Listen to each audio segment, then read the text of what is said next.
Anda kembali menyaksikan Nusantara Economic Updates. Pemirsa, dialog bersama Gita Mahyarani, Direktur Eksekutif Asosiasi Pertambangan Batubara Indonesia. Kita lanjutkan kembali. Bu Gita, tadi kan kita berbicara terkait dengan domino efeknya ya. APBI ini kan juga menyoroti dari sisi hubungan dampaknya ke industri tambang dan juga ke sektor keuangan.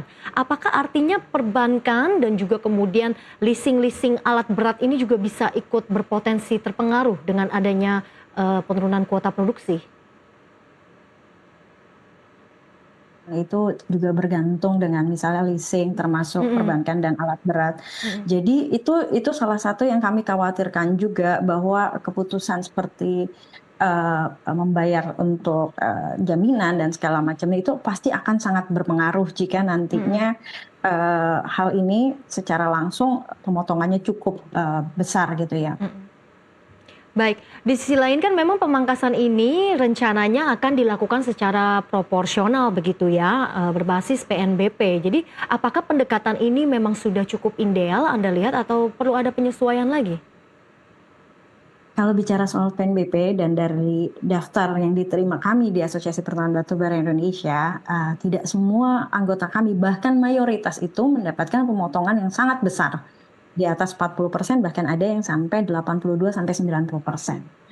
Moralnya adalah PNBP itu tentu penting dan Mhm, industri pasti paham itu, Mbak. Tapi dari sisi pelaku usaha saya bicaranya, mhm. PNBP tidak bisa jadi satu-satunya parameter. Ada perusahaan yang Mmm, patuh lingkungan, tidak punya tindakan, investasinya besar, tapi kena juga pemangkasan yang cukup dalam.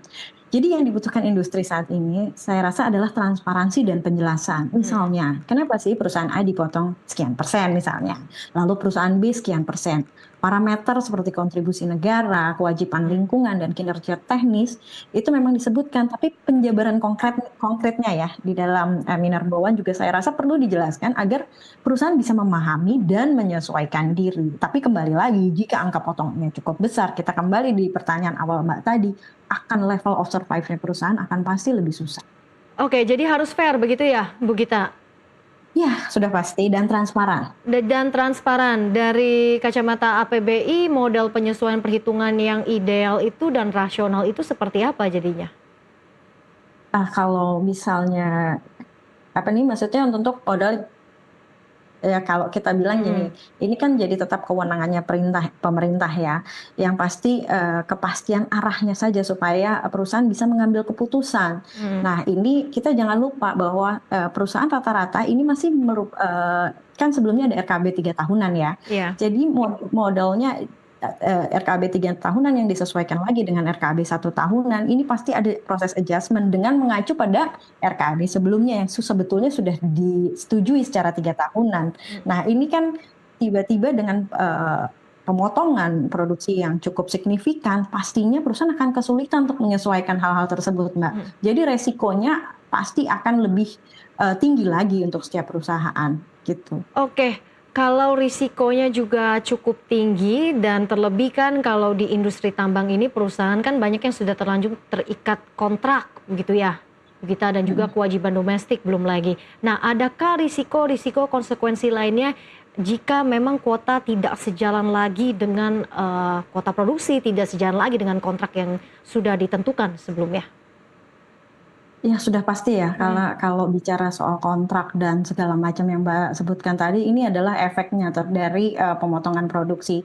Dan karena kalau bicara kontrak, karena ini belum ada kejelasan, pastinya tidak bisa dong perusahaan langsung saja menetapkan misalnya seperti force majeure pada kondisi, penjualan. Nah ini masih perlu dijelaskan lagi terutama ke buyer-buyer gitu ya. mhm. Nah, jadi kami masih sangat menunggu sih bagaimana, perkembangan dari, RKAB ini, Mbak. Sebetulnya kan revisi RKAB ini kan juga belum ketok palu gitu ya Bu Gita, jadi masih ada ketidakpastian. Nah dari ketidakpastian ini, apakah ini juga turut mempengaruhi dari keputusan bisnis bagi perusahaan-perusahaan industri tambang sambil menunggu keputusan final RKAB-nya ini seperti apa? Ya itulah yang sebetulnya sangat-sangat, Mhm, kami nantikan ya, iya, kepastian dalam berusaha jangan sampai ada uncertainty seperti ini.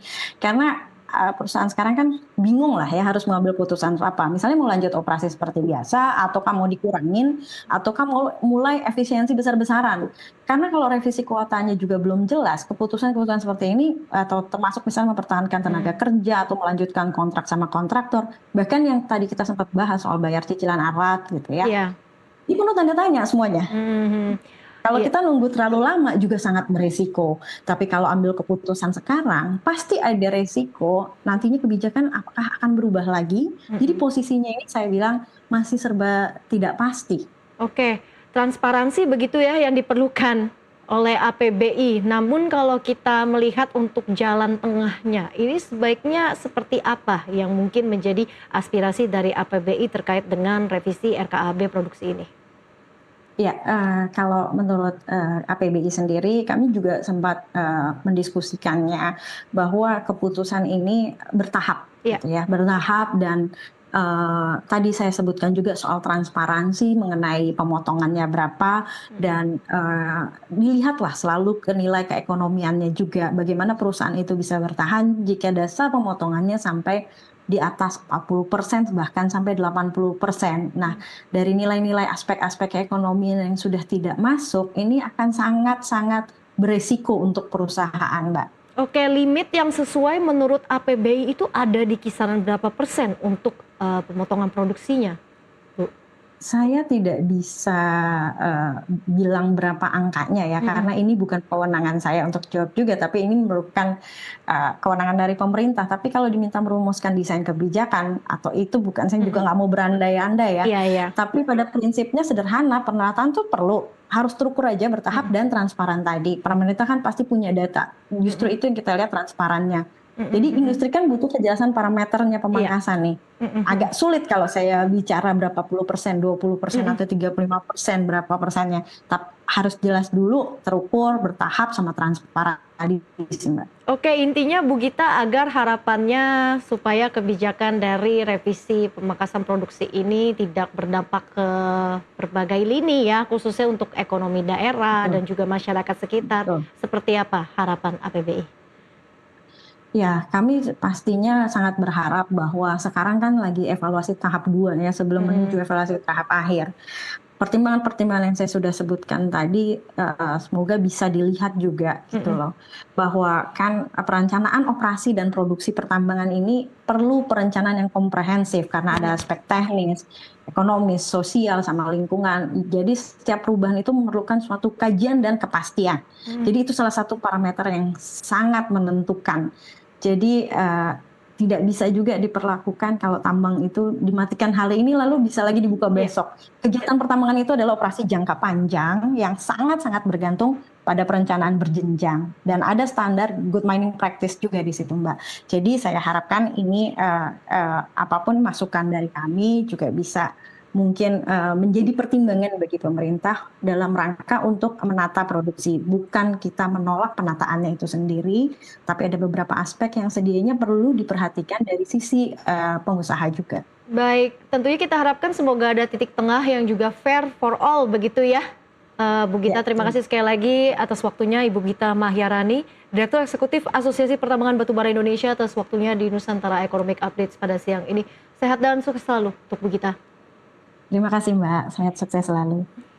Dan pemirsa, dialog tadi juga sekaligus menjadi penutup perjumpaan kita hari ini. Ekonomi bukan sekedar angka, tapi nafas kehidupan kita semua. Dari pasar tradisional hingga industri digital, dari rakyat kecil hingga kebijakan besar, semua saling terhubung. Saya Lenggracia, pamit undur diri. Sampai jumpa.